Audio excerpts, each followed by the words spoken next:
और अब आते हैं आज की कहानी के ऊपर। लेकिन आज की कहानी शुरू करूं एक अजीब और कड़वा सच आपको बताता हूं। इससे आपको हमारे देश के जुडिशल सिस्टम, कानून, सरकार सबका पता चल जाएगा। राम रहीम का आपने नाम सुना होगा, रॉक स्टार, लव चार्जर, ये सब उनके गाने भी हैं और उनके सारी चीज़ें थी। 2 कत्ल और रेप के मामले में 20-20 साल की 2 सजाएं मिली। लेकिन कमाल ये है कि जेल में उनका मन नहीं लगता। जब मन करता छुट्टी बनाने बाहर चले आते हैं। अभी अगस्त में उन्होंने पेरोल या फरलो लिया, उसके बाद बाहर आए और 3 हफ्ते पहले ही वापस जेल पहुंचे, क्योंकि जो मोहलत थी वो ख़त्म हो गई। अब 3 हफ्ते में ही उनका फिर मन घबराने लगा जेल में। उन्होंने फिर एक अर्जी डाल दी कि भाई मन नहीं लग रहा, बाहर जाना है। अब अदालतें भी ऐसी हैं कि सिर्फ उनके जो छुट्टी की अर्जी होती है ना, वो लिफाफा देखकर ही छुट्टी मंजूर कर देते हैं, अंदर का मजमून भी शायद नहीं पढ़ते, क्योंकि राम रहीम से आया। 3 हफ्ते पहले वापस जेल गए, 3 हफ्ते बाद फिर से अर्जी दी और कल एक दिन पहले 1 अक्टूबर को उनकी फिर से छुट्टी मंजूर हो गई, यानी कि उनको फरलो दे दिया गया, जाओ 20 दिन अब बाहर रहो। इस देश में कोई ऐसी दूसरी मिसाल, दूसरा एग्जाम्पल नहीं है जिसके ऊपर 2-2 कत्ल, रेप का इल्ज़ाम, 20-20 साल की 2 अलग अलग सज़ाएँ, और वो जब मन करता है जेल के बाहर। मतलब साल में 2-4 बार तो भाई बाहर ही छुट्टी मनाते हैं। अभी अगस्त में जब आए थे तो बर्थडे मनाने के लिए आए थे। अब आप सोचिए, अब ऐसे शख्स को जेल से बाहर लाने के लिए हरियाणा सरकार ने नियम, कानून, कायदे जेल के सब बदल डाले थे। लेकिन ये मजाक नहीं तो क्या है। इसी हरियाणा में, देश के बाकी जेलों में बहुत सारे ऐसे कैदी हैं जो बरसों से बंद हैं, बट उन्हें कभी ऐसी आज़ादी नहीं मिलती कि पेरोल और फरलो के नाम पर बार बार आप जाओ। कभी बर्थडे मनाने जाओ, कभी चुनाव है तो लोगों को समझाने जाओ, कभी भक्तों को वचन देने जाओ। मतलब मजाक बन के रह गया कानून और सज़ाएँ। मुझे तो लगता है कि इससे तो बेहतर है कि आप उसको छोड़ ही क्यों नहीं देते। ये बार बार जेल आना जाना, ये सब बंद हो जाएगा। वो भी अपने घर पे आराम से राम रहीम छुट्टी मनाएगा। कानून की भी मान मर्यादा थोड़ी रह जाएगी, क्योंकि बार बार आप उसको छुट्टी दे रहे हो। मैसेज क्या जा रहा है? जेल मतलब सज़ा है, लेकिन अगर जेल मज़ा बन जाए और ऐसे लोगों को जिसके ऊपर इतने संगीन इल्ज़ाम हैं और आप बार बार लगातार उसे छुट्टियां पर छुट्टियां दे रहे हो कि बाहर जाओ, बाहर की दुनिया में घूमो फिरो, ऐश करो, वीडियो बनाओ, प्रवचन दो, तो फिर कानून का मजाक बन के रह जाता है। और वही हुआ है, फिर से बाहर आ गए। अब तो बाबा राम रहीम, या बाबा भी क्या बोलूँ, राम रहीम कि जेल से बाहर आने पे मतलब लगता भी नहीं है कि कोई खबर है। इतनी बार आ चुके कि खुद उसे भी याद नहीं होगा। तो ये हमारे यहाँ की सिस्टम, सज़ा, जेल और शख्सियत को देख के कैसे उसको आज़ादी दी जाती है। अब आते हैं आज की कहानी के ऊपर। ये कहानी है मैंगलुरु की। मुझे याद है मैंगलुरु एक बार मैं पहली बार तब गया था जब वो एक प्लेन क्रैश हुआ था जो अबू धाबी से आ रहा था और रनवे से आगे निकल गया था। तो खैर, ये कहानी सिर्फ 5 साल पुरानी है। बात 12 मई 2019 की है। सुबह का वक्त था और इसी मैंगलुरु के एक पुलिस स्टेशन में, जो कि नेशनल हाईवे 66 पर पड़ता है, वहाँ एक घंटी बजती है। पुलिस वाले को फ़ोन आता है, पुलिस वाले फ़ोन रिसीव करते हैं। सामने से एक खबर देता है, एक फल वाला रेहड़ी पे लगाता था।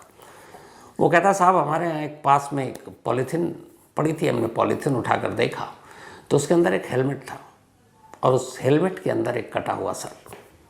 सुनते ही पुलिस भागती है, जाकर देखती है, हेलमेट से सर बाहर निकाला जाता है। सर एक महिला का था। आसपास और तलाश करती है लेकिन कुछ मिलता नहीं, सिर्फ सर था। पुलिस सर को लेकर हॉस्पिटल भेजती है। अभी ये सब कुछ चल ही रहा था कि थाने की घंटी दोबारा फिर से बजती है। इस बार फ़ोन उसी इलाके के एक ईसाइयों के कब्रिस्तान से आया था और फ़ोन करने वाले ने कहा कि सर हमारे कब्रिस्तान के बराबर में एक लाश के टुकड़े पड़े हुए हैं, मतलब धड़, सिर्फ न सर है न पैर है, सिर्फ धड़ है। पुलिस की टीम भागती है, वहाँ से वो लाश के धड़ उठाती है, उसको भी हॉस्पिटल पहुँचाती है, आसपास ढूंढती है, बाकी कुछ मिलता है नहीं। थोड़ी देर बाद तीसरी बार घंटी बजती है उसी थाने की। इस बार फिर फ़ोन आता है फ़ोन करने वाला शख्स बताता है कि मैं उसी ईसाई कब्रिस्तान से थोड़ी दूरी से बोल रहा हूँ। यहाँ साहब सड़क किनारे एक पॉलीथिन में 2 इंसानी पैर कटे हुए रखे हुए हैं। पुलिस की टीम पहुँचती है, पैर भी ले जाती है। अब तीनों लाश को जब समेटा एक साथ रखा जाता है तो वो लाश कंप्लीट हो जाती है। सर कहीं और था, धड़ कहीं और, पैर कहीं और, तीनों मिल गया और साफ ये था कि लाश महिला की है क्योंकि चेहरा था। अब पुलिस तफ्तीश शुरू करती है, कोई शिनाख्त नहीं, कोई और ऐसी चीज़ मिलती नहीं है। पुलिस आसपास के थानों में इतला देती है कि ऐसी लाश मिली है, कोई महिला गायब है कि नहीं है, कहीं से कुछ पता नहीं चलता।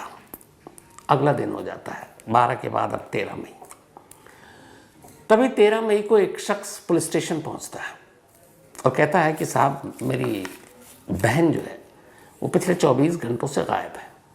कल सुबह वो निकली थी शॉप जाने के लिए, आमतौर पर शॉप बंद करके 9 बजे घर आ जाती है, लेकिन वो रात आई नहीं। हमें लगा कि कहीं अपनी दोस्त इधर उधर गई होगी, लेकिन पूरी रात जब नहीं आई, मोबाइल बंद, सुबह भी उसको देखा घर पे नहीं है, तो हमें फिक्र हुई, इसलिए हम रिपोर्ट लिखाने आए।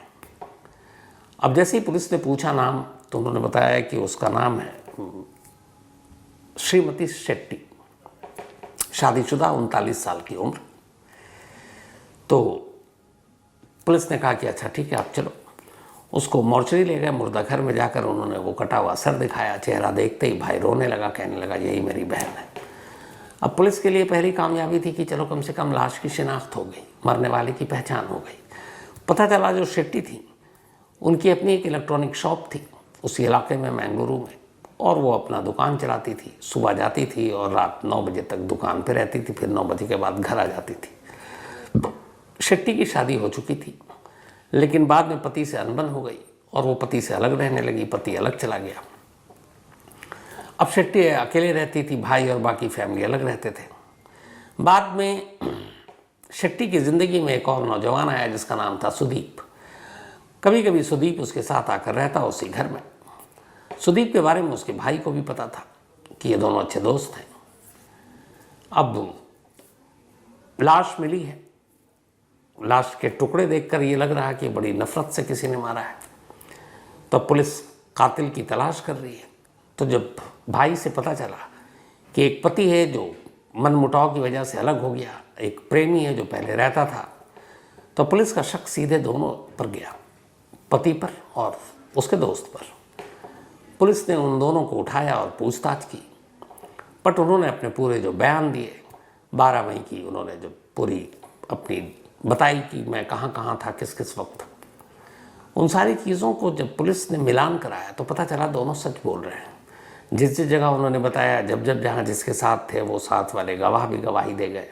इनके फ़ोन का लोकेशन भी उस रूट पर कहीं नहीं था जहाँ पे ये लाश के 3 टुकड़े मिले या फिर जो शेट्टी की दुकान थी। तो उन्होंने आगे पीछे के भी कॉल डिटेल निकाले, कुछ लोगों से बात की, लेकिन कोई ऐसा सुराग मिला नहीं कि जिसमें पति या प्रेमी दोनों शामिल हो। तो पुलिस भी सारे सबूतों को देखकर अभी मान बैठी कि इनमें से किसी का हाथ नहीं। तो फिर कातिल कौन है? अब पुलिस इसकी तलाश करने लगी। पुलिस ने पूरी तलाश की, हर तरह से पूछताछ की, लेकिन कोई फायदा नहीं हुआ। कहीं कोई सुराग ही नहीं मिले। 2-3 दिन बीत गए, पुलिस के हाथ कोई क्लू नहीं। इधर इलाके में एक कटा हुआ सर मिला जो हेलमेट के अंदर है, ये भी बड़ी अजीब बात थी। पैर अलग मिले, धड़ अलग मिला, बातें फैली, न्यूज़पेपर में खबर आई। तो पुलिस के आला अफसरों को ही फ़ोन आया कि भाई ये क्या है, लोग डरे सहमे हैं, केस को सॉल्व करो। अब पुलिस लगी हुई है लेकिन कोई सुराग मिल नहीं रहा। फिर पुलिस ने कहा कि चलो पूरी तरीके से पहले जो मकतूल है उसी को समझते हैं, मिसेस शेट्टी को। तो पता चला उनका इलेक्ट्रॉनिक का शॉप था, दुकान जाती थी, खुद दुकान चलाती थी, ठीक ठाक आमदनी होती थी। पूरे दुकान को पुलिस ने सारे रजिस्टर और सारे बिल टटोलने खंगालने शुरू किए। कुछ लोगों से बातचीत की तो पहली बार एक चीज़ पता चली, वो ये कि चूँकि शेट्टी का बहुत ज़्यादा कोई ख़र्चा था नहीं, दुकान में ठीक ठाक चल रहा था, तो बहुत से लोगों को उधार पे पैसे भी दिया करती थी। और बाकायदा उन लोगों की एक डायरी मेंटेन थी जिसमें था कि किससे कितना वसूलना है, किसने कितना दे दिया, किसका माइनस बचा, किसका प्लस है। तो पुलिस ने कहा कि चलो इस डायरी में जिन जिन लोगों के नाम है, जिनके ज़्यादा अमाउंट है, उनसे पूछताछ करते हैं, शायद उसी में से कोई कातिल हो। तो ऐसे बहुत सारे लोगों को खंगालना शुरू किया, लेकिन किसी के बारे में कोई क्लू नहीं मिला। इस दौरान में पुलिस ने लगभग 1000 सीसीटीवी कैमरे खंगाल डाले, उससे भी कोई क्लू नहीं मिला।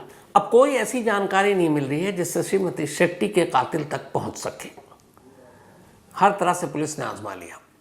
बाद में उस केस के आईओ को, इन्वेस्टिगेटिंग अफसर को यह लगा कि कहीं ना कहीं कुछ मिसिंग है। उसने फिर से पूरे केस को वापस फ्लैशबैक में देखना और सोचना शुरू किया। डायरी में कर्जदारों के नाम, पति से अलग होना, प्रेमी के साथ रहना, फिर प्रेमी से भी अलग हो जाना, पति का ये बयान कि जब से वो अलग हुई उससे कभी उसने कांटेक्ट नहीं किया, ना संपर्क किया। प्रेमी ने कहा कि वो बेशक उसकी ज़िंदगी में था, लेकिन कुछ वक्त रहा, उसके बाद से उसने कभी कांटेक्ट नहीं किया। दोनों के मोबाइल से भी इस बात का सबूत मिला कि उन्होंने कभी ना कोई कॉल किया, ना मैसेज किया, ना व्हाट्सएप किए। तो फिर सारे सीसीटीवी कैमरे भी देख डाले, उसमें भी कोई ऐसी चीज़ नज़र आई। तो फिर कातिल कौन? तब पुलिस ने फिर कहा कि जो भी कातिल है वो 12 मई, जिस दिन ये लाश के टुकड़े मिले, सुबह करीब 11 बजे के आसपास का वक्त था, तो उसी दौरान मिले। तो उसी दिन श्रीमती शेट्टी का पूरा शेड्यूल क्या था, कब घर से निकली, क्योंकि दुकान उस दिन पहुंची नहीं, और लाश मिलती है 9 बजे, वो दुकान पहुंच जाती है, लाश मिलती करीब 11 के आसपास, फिर 12। तो आखिर वो कहाँ गई? क्योंकि घर के आसपास के सीसीटीवी फुटेज से जो पुलिस ने देखा, वो अपनी स्कूटी से निकली और चली गई। उसके बाद शहर के कम से कम 1000 सीसीटीवी फुटेज खंगाल डाले, कहीं नहीं मिला। तो पुलिस ने कहा उस दिन की इसकी पूरी रूटीन को चेक करो, उसी दिन के रूटीन से शायद कुछ पता चले। अब पुलिस ने सारे सीसीटीवी फुटेज को फिर से खंगालना शुरू किया। जब खंगालना शुरू किया तो एक जगह, और उस फुटेज को पुलिस कई बार देख चुकी थी, अलग अलग कैमरों में कैद थी शेट्टी। एक जगह एक सीसीटीवी कैमरे में सिर्फ 2 सेकंड का एक फुटेज था, सिर्फ 2 सेकंड का, और वो 2 सेकंड के फुटेज में ये तस्वीरें दिखाई दी कि शेट्टी स्कूटी पे जा रही है, अचानक स्कूटी रुकती है, बराबर में एक बाइक वाला, और यूं घुमाती है गर्दन और उससे कुछ कहती है और यूं निकल जाती है। सिर्फ 2 सेकंड। 2 सेकंड में स्कूटी रुकी, उसने यूं कुछ कहा और स्कूटी आगे बढ़ गई, बस। अब इसमें ऐसी कोई चीज़ तो थी नहीं कि जिस पर कोई शक हो। और भी जगह पे सब कुछ देखा, लेकिन कुछ मतलब सुराग ही नहीं मिला।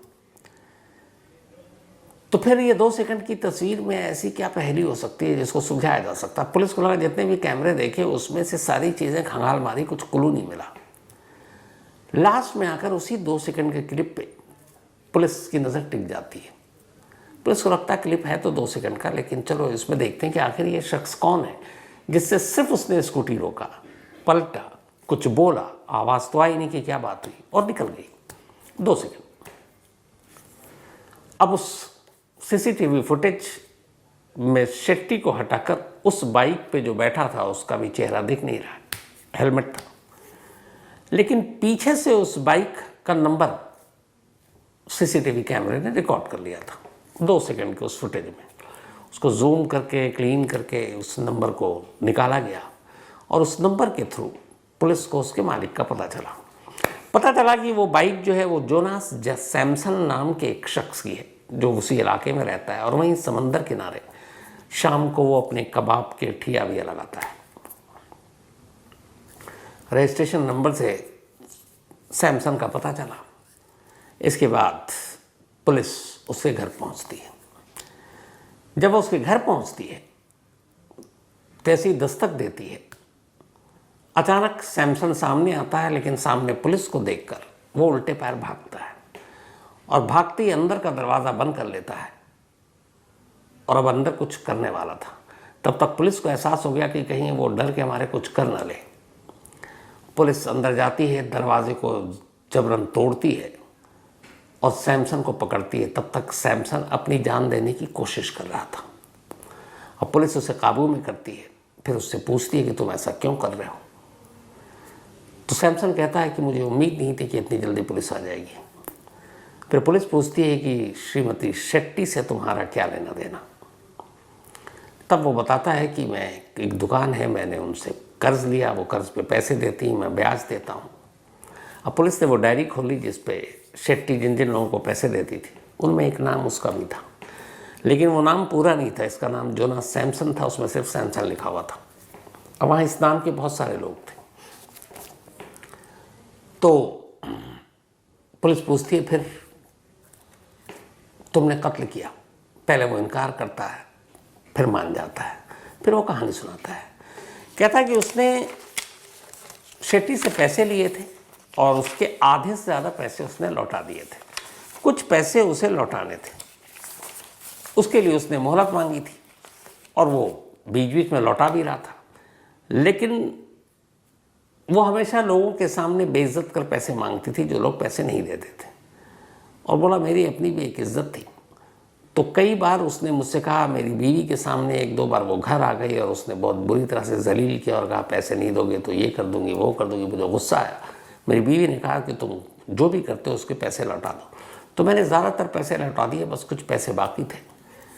तो उसका 2-3 दिन से फ़ोन आ रहा था, मैं उठा नहीं रहा था। इत्तेफाक से उस दिन जिस दिन ये इंसिडेंट हुआ उसने बताया कि उसका एक मैसेज आया कि अगर तुमने पैसे नहीं दिए तो मैं कल तुम्हारे घर आऊँगी पैसे मांगने। अब उसे लगा कि वो पैसे मांगने घर आएगी, फिर बीवी के सामने बेइज्जत करेगी। तो उसने कहा मैं तुम्हें लौटा दूंगा, घर आने की ज़रूरत नहीं है। लेकिन उसे पता था वो आएगी। इत्तेफाक से जब ये जा रही थी तो सैमसन के घर की तरफ ही जा रही थी, वारदात वाले दिन 12 मई को। और सैमसन घर से निकला था। जो 2 सेकंड का फुटेज था उस फुटेज में ये था कि ये अचानक उसको सैमसन दिख गया और उसको शेट्टी दिख गई। वो बाइक रोकती है और ये जो 2 सेकंड की जो सिर्फ बात थी वो ये कि मैं तुम्हारे ही घर जा रही थी। उसने कहा चलो मैं चलता हूँ। उसके बाद वो आगे से बाइक घुमाता क्योंकि फुटेज इसके पास था नहीं। उसके बाद शेट्टी और सैमसन दोनों सैमसन के घर पहुँचते हैं। घर जाने के बाद वो कहता है मुझे थोड़ी और मोहलत दे दो, लेकिन वो चीखती चिल्लाती है उसकी बीवी के सामने, उसकी बेइज्जती करती है। उससे गुस्सा आता है। वो कहता अच्छा अंदर आ जाओ पैसे ले लो। जैसे ही वो अंदर जाती है गुस्से में वो उसके सर के ऊपर कोई वजनी चीज़ मार देता है। जैसे ही मारता है वो खून से लथपथ नीचे गिर जाती है। इसके बाद वो अपनी बीवी से कहता है कि इसको घसीट के अंदर ले चलो। घसीट कर अंदर बाथरूम में ले जाते हैं। फिर वहाँ वो उसे मार डालते हैं। उसके बाद उसकी लाश के टुकड़े करते हैं और उन टुकड़ों को 3 अलग अलग चीज़ों में पैक करते हैं और अपनी बाइक पर खुद सैमसन तीनों टुकड़ों को 3 जगह पर फेंक कर चलाता है। और ये सब करने के बाद सारे घर की सफाई कर देते हैं।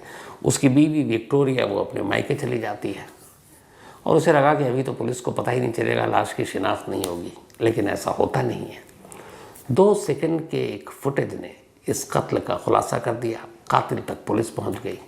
इसके बाद इन दोनों के ऊपर मुकदमा चलता है। बीच में कोरोना आता है, मुकदमे में डिले होता है, लेकिन आखिरकार अभी 13 सितंबर को लास्ट मंथ 2024 13 सितंबर को लोअर कोर्ट अपना फैसला सुनाती है और इस पति पत्नी को शेट्टी के कत्ल के इल्ज़ाम में लाइफ इम्प्रिजमेंट यानी उम्र कैद की सज़ा सुनाती है। तो 2 सेकंड का फुटेज भी कई बार